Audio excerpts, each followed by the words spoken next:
First of all, my apologies for addressing you in English. I'm always embarrassed not to have my linguistic skills to the level that they deserve for such a distinguished audience. But that aside, let me thank warmly Amadeo for the extremely generous introduction to myself and my good friend Gonzalo, to Gonzalo himself for being the ambassador, the bridge, to make this event happen today, and particular thanks to the foundation and its staff for arranging such a marvelous event to bring me back for the first time in far too many years to Madrid, but I hope the first of many such visits as well. So it is a real pleasure and privilege to be here this evening. Let me...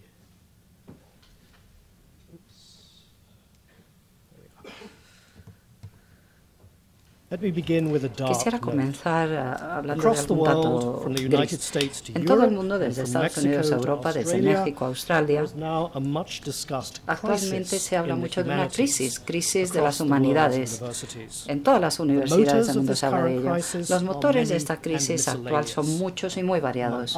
Entre otros, el hecho de que cada vez hay menos alumnos en las clases y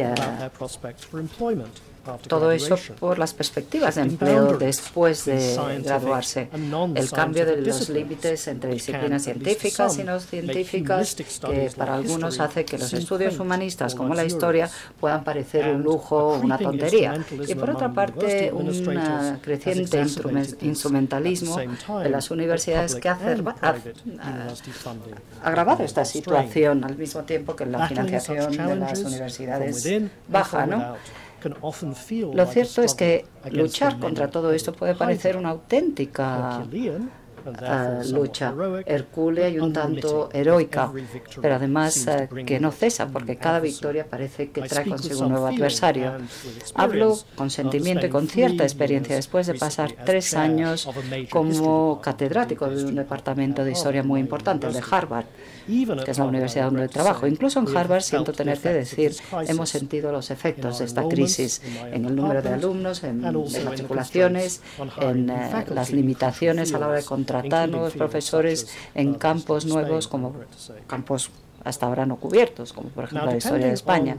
Dependiendo de la línea basal que tomemos, hablando de este declive en el interés por las humanidades, bueno, puede parecer que en el caso de la historia se ha tocado suelo, ¿no? Aquí vemos lo que dice el Wall Street Journal, habla de una caída de casi un 50% de la proporción de alumnos americanos que se especializan en humanidades, de un 14% a un 7,6% en el año 2010. La tendencia parece que es bueno, a la baja desde entonces también. Viendo estos hallazgos de Estados Unidos, bueno, no estoy muy seguro de si la situación será igual en otros países, pero hay cierta evidencia anecdótica que sugiere que es así.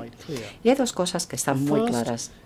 Primero, que las humanidades y aquellos que las imparten se perciben como parte de una batalla y se sienten a la defensiva en todo el mundo.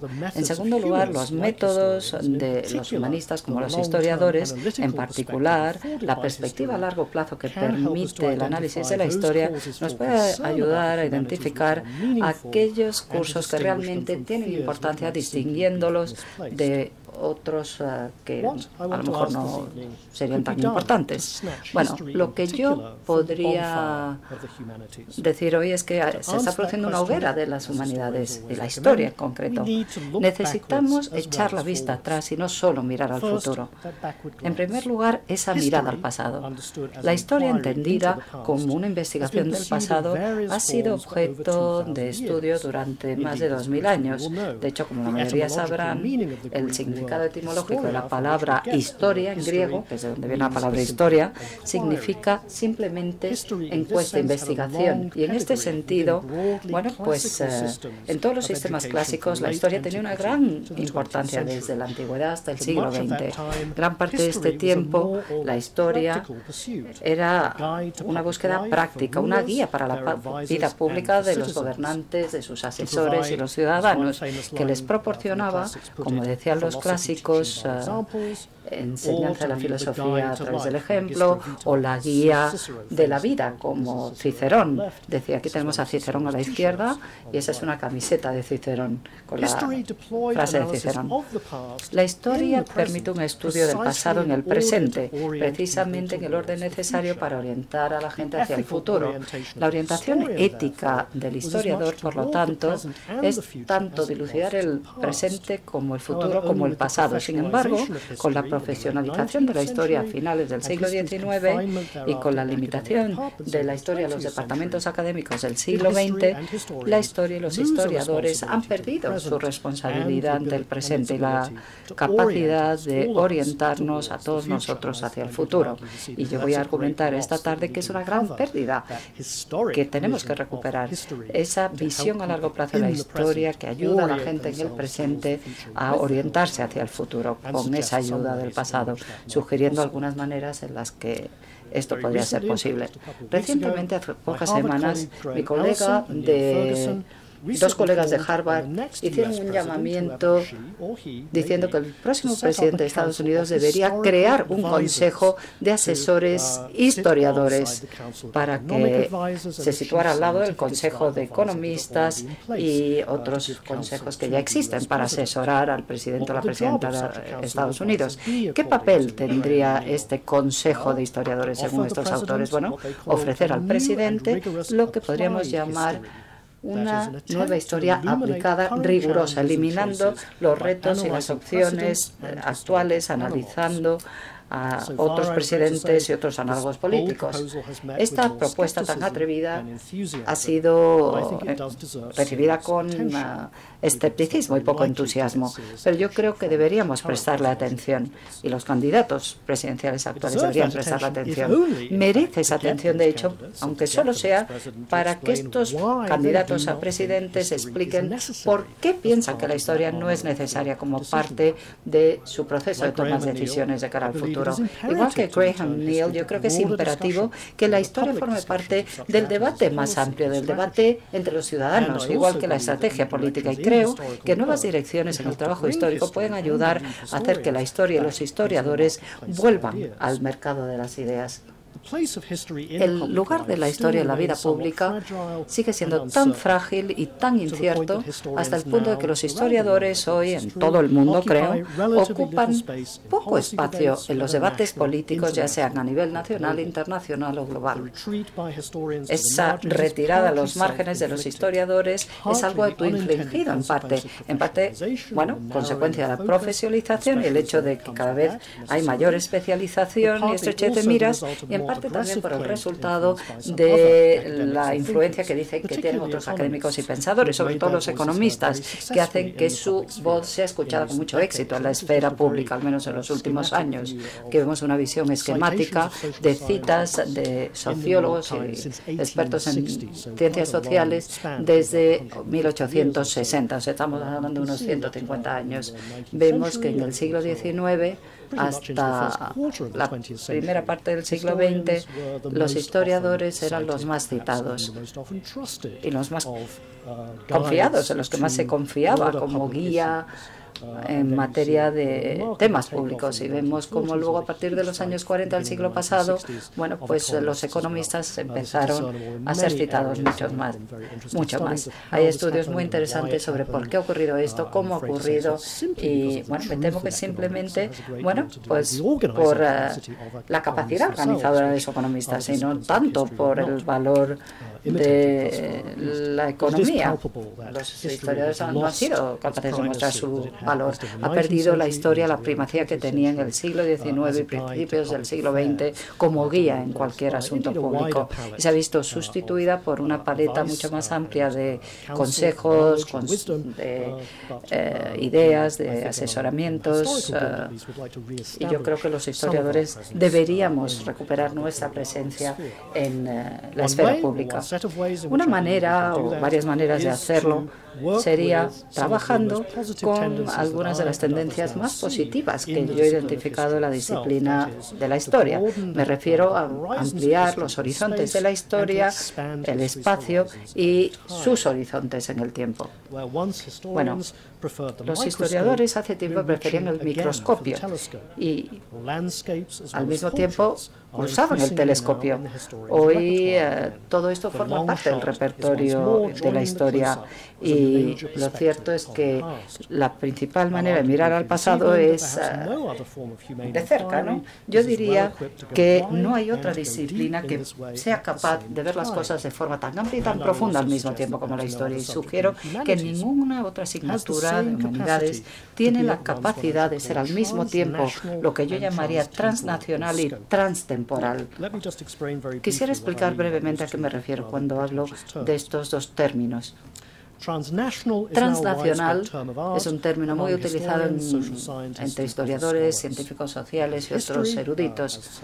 La historia, volviendo al siglo XIX, el estudio transnacional quería decir buscar puntos en común y conexiones entre lenguajes o idiomas nacionales y distintos grupos. Luego el grupo amplió su significado, el término, perdón, amplió su significado. Lo vemos en las leyes internacionales. Un ejemplo sería la regulación del medio ambiente y del espacio exterior. Hablando de jurisdicciones, aquí estamos hablando de, por ejemplo, de derecho internacional y sus objetos. Más recientemente, humanistas y científicos sociales lo han utilizado como término para referirse a aquellas ideas, procesos y formas de actividad humana y no humana que no encajan bien en las fronteras políticas de las naciones-estado. Cuando hablamos de transtemporal, bueno, esa es una palabra menos utilizada, que yo estoy intentando que se utilice más. Me he apropiado de este término. Lo he tomado no de las ciencias sociales, sino de la anatomía. En su sentido técnico significa cruzar los lóbulos temporales del cerebro. Sin embargo, yo le doy un nuevo significado y hablo de periodos de tiempo que se cruzan, esos segmentos cortos y estrechos en los que los historiadores han dividido el pasado. Igual que la historia transnacional habla de relación con el espacio, la historia transtemporal se refiere a aquellas conexiones y nexos a lo largo del tiempo. Daré algunos ejemplos luego, pero la historia transtemporal puede encontrarse ya en varias especies del pensamiento histórico y de la investigación histórica. Por ejemplo, lo que llamamos la gran historia, la historia profunda y la historia de la era antropocénica, de la que hablaré luego. La historia transnacional rechaza el marco nacional que estructurado tanto el estudio de la historia desde que se profesionalizó en el siglo XIX. La historia transtemporal gira alrededor de otras cosas en la escala de tiempo biológica entre 15 y 20 años, que es lo que ha caracterizado los escritos históricos de los años, desde los años 20 del siglo pasado. La transnacional captura la historia de la mayor parte de las humanidades con mayor precisión, pero la transtemporal lo que hace es presentar una historia del pasado más profunda y sitúa los debates del pasado en el presente, por ejemplo, sobre la gobernabilidad global, la desigualdad y el futuro, el destino del planeta. La capacidad de ser al mismo tiempo transnacional y transtemporal podría ser clave para la capacidad evolutiva de la historia para sobrevivir las crisis académicas. En el pasado, en los últimos 20 años, los historiadores cada vez han cuestionado más la utilidad de los marcos nacionales para estudiar el pasado. Se han decantado por estudios que describen como internacionales, transnacionales, comparativos, globales. Los historiadores internacionales dan por sentado la existencia de una sociedad de Estado, pero van más allá de los límites del Estado para hablar de relaciones entre Estados en diplomacia, migración, intercambios culturales, económicos. Los historiadores transnacionales analizan procesos, movimientos e instituciones que van más allá de fronteras nacionales, como por ejemplo el medio ambiente, la delincuencia organizada, la academia, las religiones, las corporaciones, movimientos sociales internacionales. Los historiadores comparativos hablan de diferentes temas sociales y analizan su relación entre sí, no siempre sobre la base de una conexión evidente entre esos objetos de comparación. Y los historiadores globales, por su parte, tratan la historia y la prehistoria, lo que hoy llamamos globalización, los objetos de la historia que se han globalizado y los nexos entre diferentes escenarios subglobales, como por ejemplo el Índico, el Atlántico y el Pacífico. Aquí vemos tres ejemplos muy claros de este tipo de abordaje, donde vemos el deseo de ir más allá, de hablar de la historia de los estados, hablando de naciones y naciones limitadas por estados. La historia, de hecho, se ha producido en espacios mucho mayores que el Estado-nación, o a veces más pequeños que el Estado-nación. Para representar este hecho tenemos que quitarnos las gafas del Estado-nación a través de los cuales hemos visualizado el pasado, al menos hasta el siglo XIX. Este movimiento, como ya sugerí, ha animado a muchos historiadores a prestar más atención a escenarios más grandes que las naciones y conectados por nexos transnacionales o circulaciones transnacionales. Los imperios en particular han sido objeto de mucho interés en las últimas generaciones, y hay razones para que así sea, porque la mayor parte de la población mundial, en la mayoría de la historia registrada, viven no en estados-nación, sino en imperios. De hecho, estamos en un momento muy inusual en la historia humana. Ahora imperio es una palabra sucia, fea, y no hay pueblo ni ciudadanos que quieran tener un imperio. Y todo esto ha ocurrido solo desde nuestra vida, ¿no? Incluso en los años 70 había imperios y era imposible pensar en que no existieran los imperios. Y ahora pues solo vemos los imperios por el retrovisor, ¿no? Pero esto es diferente al resto de la historia. Durante un periodo muy pequeño, algunos de estos imperios, incluido el español, entre 1600 y 1700, bueno, pues en realidad representaban culturas en expansión, en Asia, etcétera. Pero la mayor parte de los estados que conocemos, o imperios, perdón, eran nacionales o supranacionales en su composición. Vemos muchos elementos que conectan estos imperios, por ejemplo, el Mediterráneo, el Océano Índico, el Atlántico, el Pacífico. Segmentaban sus soberanías y se convertían en objeto de rivalidades interimperiales. Aquí tenemos dos libros que he tenido la suerte de copublicar, uno sobre la historia atlántica, que ya se ha mencionado antes, y luego, bueno, vemos que era muy provinciana, muy pequeña, y hay que trasladarse a un océano mucho más grande, donde vivía una tercera parte de la población humana. Estamos hablando de hace 40.000 años. La historia del Pacífico también es muy importante. Como sabemos, la historia de España fue la primera historia global que no solamente afectó al mundo del Atlántico, sino al del Pacífico, y luego unió ambos mundos, el Atlántico y el Pacífico, por primera vez.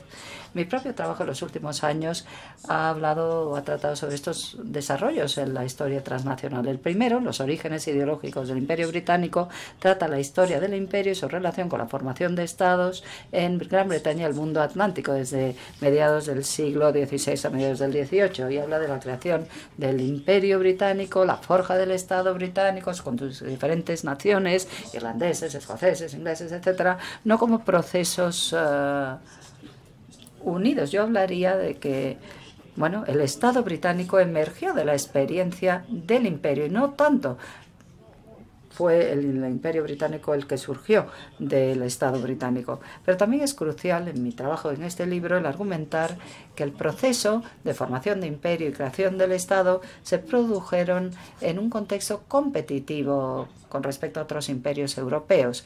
Y como sabemos por el trabajo de muchos otros historiadores, ese diálogo entre el Imperio Británico y el español, que quizá fuera el diálogo más importante de todos. Los británicos siempre sintieron el aliento de los españoles en el cuello, y estamos hablando de un imperio que no era tan importante como el español en esa época. Este otro libro sobre las declaraciones de independencia, que pueden ver aquí en su traducción española de hace un par de años, habla del surgimiento de un nuevo Estado, Estados Unidos de América, que surgió del propio Imperio Británico. Ese pequeño libro habla de un mito del excepcionalismo americano, mostrando cómo el Estado americano nació siendo internacional, diciendo que la Declaración de Independencia americana todos esos documentos americanos en realidad eran transnacionales en su contenido, en su forma y en su impacto global durante 2 siglos, desde 1700 y pico, centrándose en un texto y su uso en todo el mundo. Yo empecé a responder una pregunta que me preocupaba desde hace tiempo: ¿cómo el mundo moderno de estados, cómo surgió de un mundo anterior creado por imperios? Fue un proceso muy largo y crucial, en mi opinión. Partes del proceso comenzaron en las Américas a finales de los siglos XVIII y XIX. De hecho, con la independencia de ciertos elementos de la monarquía española en América, si no hubiera ocurrido eso, no tendríamos el mundo que luego hemos tenido. Y hay alguna excepción con la gran expansión de estados en las Américas a partir de la primera década del siglo XIX. Más recientemente, en los cimientos del pensamiento internacional moderno, a bordo de la cuestión de cómo este mundo moderno de estados surgió después de los imperios. Incluso planteo cómo todos los que vivimos en el mundo hemos llegado a pensar que vivimos en un mundo de estados. Esta sería una de las ideas más generalizadas del mundo. Todo el mundo piensa que pertenecen a estados y que siempre hemos vivido en estados. Algunas de las personas, sin embargo, más desafortunadas del mundo, desfavorecidas, no tienen estado, y todos los territorios deberían estar cubiertos por un estado, con la posible excepción de la Antártida, que, como saben, literalmente ha congelado su soberanía. Ningún país reclama la soberanía sobre la Antártida, y de hecho los pingüinos son ciudadanos apátridas, ¿no? Esta imaginación humana, esta idea de que todo el territorio del mundo está compuesto por estados, podría ser el cambio más importante que se ha producido en la conciencia política en los últimos 100 años, incluso más importante que la expansión de la democracia, el surgimiento de la soberanía popular o la proliferación de los derechos humanos, porque cada uno de esos desarrollos dependían de la creación de un mundo de estados que se estaba desarrollando. He argumentado que esto ocurrió en el último periodo moderno, luego lo otro en los siglos XIX, principios del XVII y XIX, pero fue entonces cuando se crearon esos cimientos. En este periodo, los estados, y no los individuos ni entidades corporativas como la British India Company o la holandesa, se convirtieron en grandes actores de los asuntos mundiales, estados soberanos que operaban según las condiciones de anarquía.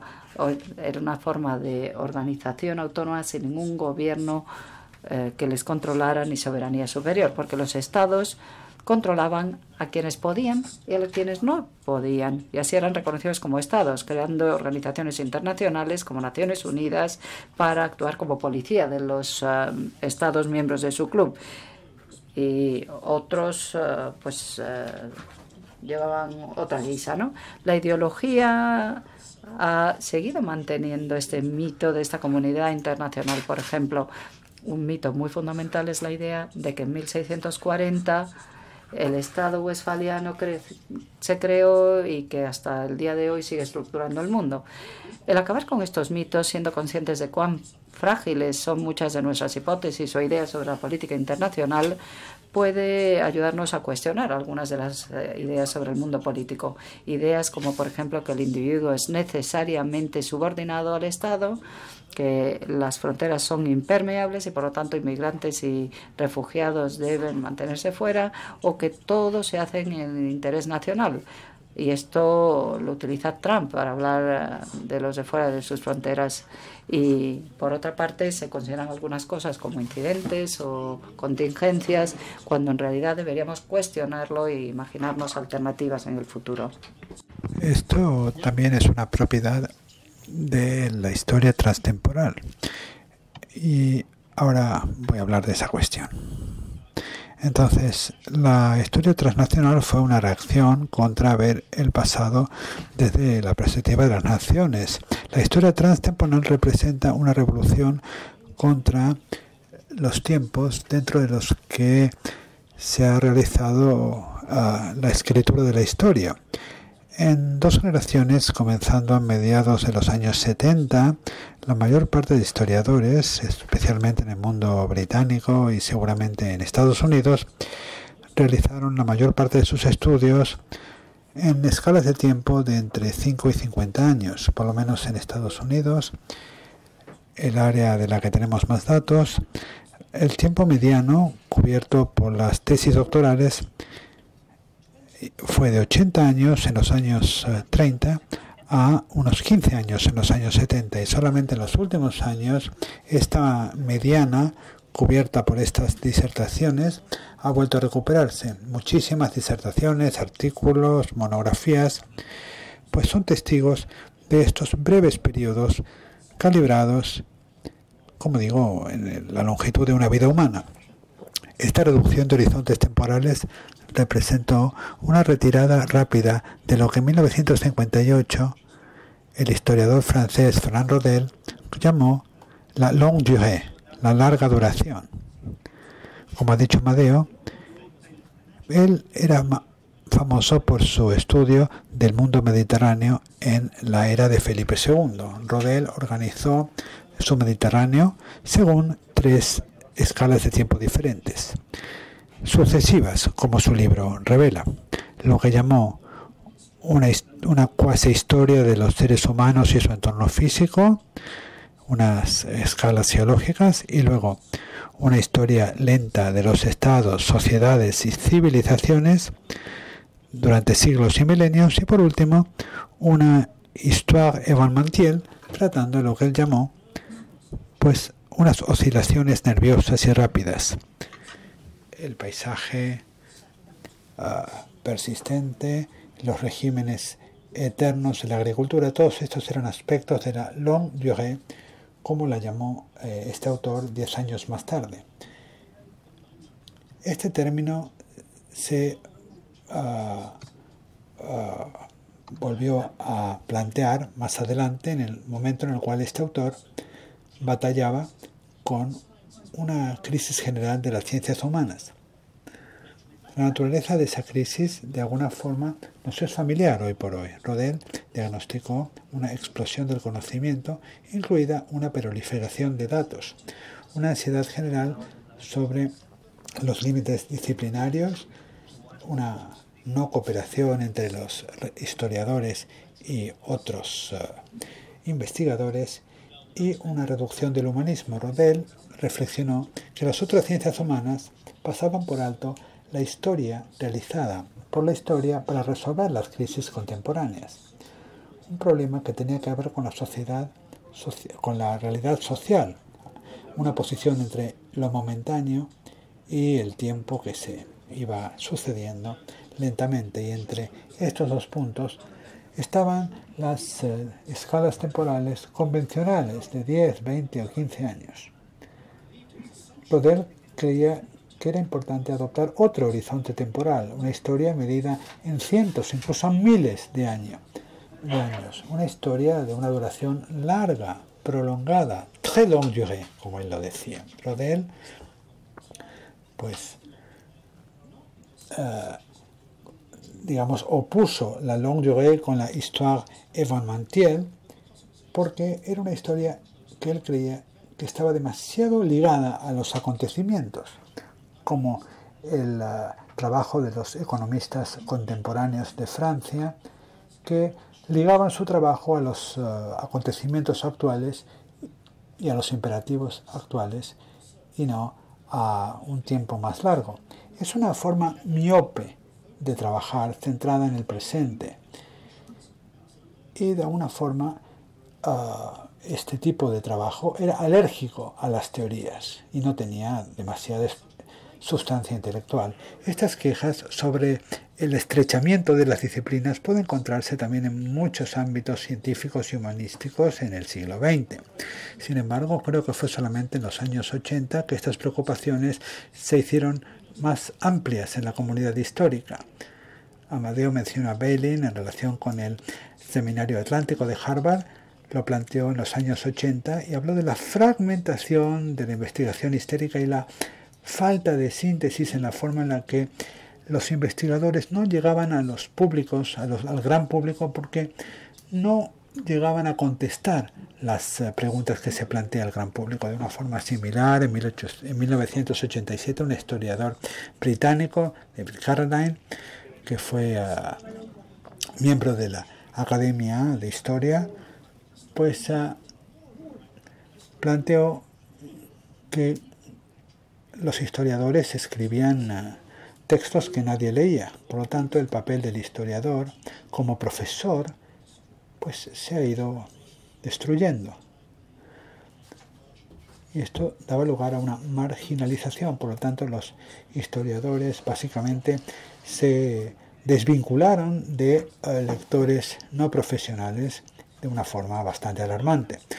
Ahora, la longue durée nunca desapareció de las listas de las imprentas universitarias de ambos lados del Atlántico y en el resto del mundo. Sin embargo, la combinación crucial del dominio de los archivos y el énfasis en el contexto, todos intensificados por las grandes narrativas y una hostilidad de la teología, pues determina un énfasis cada vez más grande en lo sincrónico y lo cortoplacista. Sin embargo, desde los años 80 especialmente, se ha producido un cambio, o se ha ido produciendo un cambio que ahora es palpable en muchos ámbitos de la historia. Por ejemplo, problemas de la historia mundial y la historia ambiental que amplían el alcance de la narrativa, incorporan a todo el mundo, son cada vez más frecuentes. Una historia en la que los eventos humanos se contextualizan dentro de procesos mucho más largos. Los factores tecnológicos también han reducido las posibilidades de investigación histórica en los últimos 10 años, desde luego en los últimos 5 años. Los historiadores ahora tienen muchos más fuentes digitalizadas a su disposición, tienen más herramientas para analizarlas, y ahora de alguna manera como historiadores somos custodios de los big data y los métodos de historia digital para estudiar este material puede inspirar incluso a estudiosos jóvenes a aspirar a proyectos que nunca se hubieran imaginado en los años 90. Todos estos factores han convencido a los historiadores a abarcar periodos más largos de tiempo. Y evidencia de todo esto, del retorno de la longue durée, puede encontrarse en todo el paisaje intelectual. Incluso si nos fijamos en lo que contienen las estanterías de las librerías, veremos historias de la estrategia, por ejemplo, de los primeros 3000 años del cristianismo, el genocidio de Esparta a Darfur y la guerrilla desde la antigüedad hasta el presente, incluso una historia de las humanidades en sí misma que abarca 2000 años de historia. Y todos estos son libros en venta actualmente en las librerías, al alcance del público en general. Por lo tanto, el alcance de estos libros es muchísimo más amplio. Estos son libros escritos por historiadores académicos, pero que ahora atraen a públicos cada vez más amplios.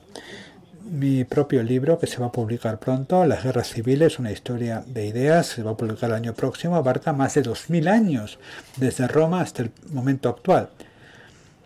Quería terminar con Irak, pero después surgió la guerra de Siria y ahora ese es el punto final del libro, la guerra de Siria. O sea que el libro abarca desde el primer siglo a.C. hasta la guerra de Siria.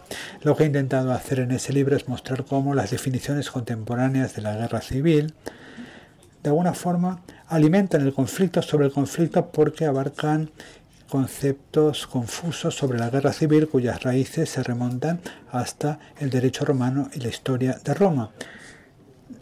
La guerra civil pues es un término que por un lado es evaluativo, tiene un elemento político y moral y también descriptivo, y no puede convertirse en un término abstracto, a pesar de que muchos eruditos han querido hacerlo, pero hay que comprenderlo a través de sus múltiples historias, en la forma en la que esas historias han sedimentado en los últimos años. La guerra civil es un ítem indispensable en nuestro vocabulario político, pero su aplicación a los eventos nunca está exenta de controversias, porque tiene que ver con un pasado que todavía está muchas veces accesible a muchos de nosotros o al de las generaciones recientes de nuestras familias. Para darles una cierta resonancia a esta investigación, trato ejemplos como el debate de si los muertos de la guerra de Siria, la cantidad de muertos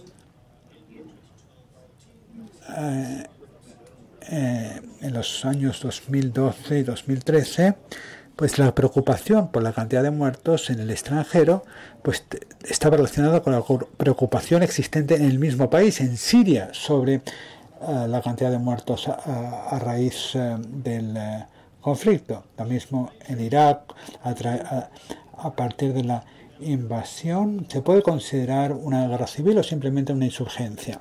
En el libro sostengo que la guerra civil es lo que podemos llamar una historia intelectual de larga duración, porque sus raíces se pueden rastrear hasta el Imperio Romano y contiene una serie de historias. Y a través de mi examen, pues la idea es que el libro pues intenta de alguna forma añadir una cierta complejidad y una cierta profundidad a los debates sobre las guerras civiles de todo el mundo, porque estamos en un mundo compuesto de guerras civiles, como por ejemplo lo que sucedió entre India y Pakistán el año pasado. El año pasado, de hecho, incluso en el 2012, 2013, 2014, durante muchísimos años, todos los conflictos son conflictos que tienen que ver con la guerra civil, no son conflictos internacionales, pero la guerra civil es solamente un tema de la historia de largo plazo. Otros temas ahora también están surgiendo, por ejemplo, el sentido de la democracia, del sentido común, o sea que se toma un ámbito y de alguna forma todo el hecho de la guerra civil se está resistiendo, ¿no?, a esta tendencia. Y lo más largo ha vuelto ahora, analizando y reviviendo momentos de la historia.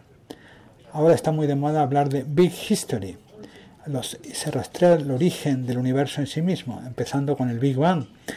La historia profunda, bueno, es mucho más modesto en su alcance porque solamente se habla del pasado humano, pero es bastante amplio, abarca 40.000 años y pues de alguna forma derriba los límites, las fronteras entre la historia y la prehistoria. Recientemente se ha acuñado el término antropoceno para describir este periodo de 200 años en los que los seres humanos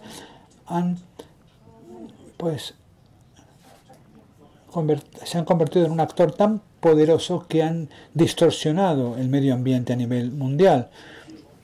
Y como saben, pues los geólogos están intentando determinar si han surgido nuevas eras geológicas. Hace unas semanas, de hecho, la palabra antropoceno se ha colocado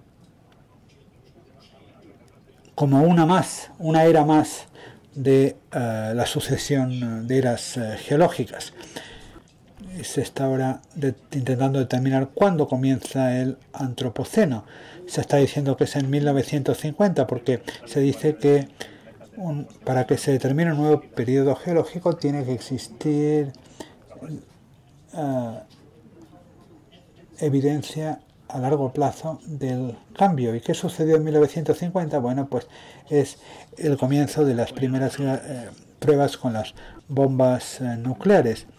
Y los efectos de estas bombas, desde luego, pueden prolongarse en milenios y, por lo tanto, se puede hablar de una nueva era muy con consecuencias muy profundas.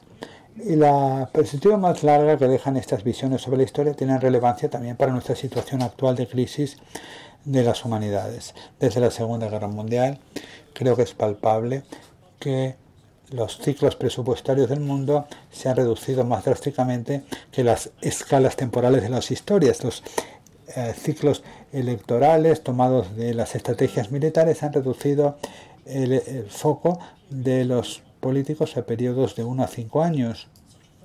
Este énfasis en el corto plazo puede distraernos de las tendencias y hacernos creer pues que los problemas reales están más allá de las soluciones humanas o que pueden postergarse para que los resuelvan otras generaciones.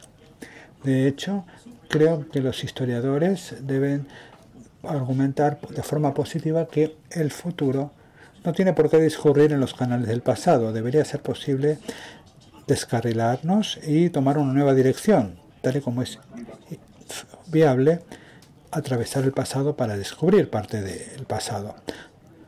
Solamente si nuestros estudios abarcan muchas décadas, incluso centurias, podremos comprender la génesis de muchas de nuestras preocupaciones actuales. Y solamente si escarbamos en el pasado podemos proyectarnos hacia una distancia significativa en el futuro. Como historiador, Winston Churchill dijo que lo más lejos que puedas mirar hacia atrás, más lejos podrás mirar hacia adelante. Por todas estas razones, creo que el futuro del pasado podría estar en manos de los historiadores. Armados con perspectivas transnacionales y transtemporales, los historiadores pueden ser los que nos liberen del cortoplacismo de nuestra época. Los historiadores pueden ofrecer su asesoramiento sobre el desarrollo político, la reforma de la tierra, la creación del estado de bienestar, la resolución de conflictos. Y los historiadores con otros humanos, pues a nivel nacional y mundial, pueden ampliar su alcance a otros profesionales. Y podemos decir, yo creo, evidentemente que tenemos una crisis de gobernanza, estamos a merced de los mercados financieros y el cambio climático antropogénico parece estar amenazando nuestros mares, en nuestras ciudades, nuestro abastecimiento de alimentos y de agua y dando lugar a grandes inestabilidades.